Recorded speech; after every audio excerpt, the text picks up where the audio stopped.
Skinwalkers are significant figures in Native American culture, particularly in Navajo folklore, where they are described as malevolent shapeshifters who can transform into animals like coyotes and wolves. According to legend, individuals become skinwalkers after committing heinous acts, such as murder, and they use animal pelts to assume these forms, gaining the animal's physical abilities to evade suspicion and overpower victims.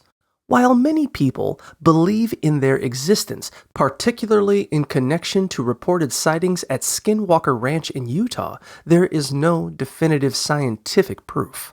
The portrayal of skinwalkers in popular media, from films to social media, often overlooks their cultural significance, leading to concerns about cultural appropriation.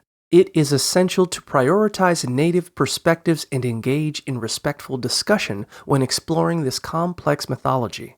Ultimately, skinwalkers remain a topic of cultural belief and personal opinion, embodying deep-rooted traditions and stories within Native American heritage.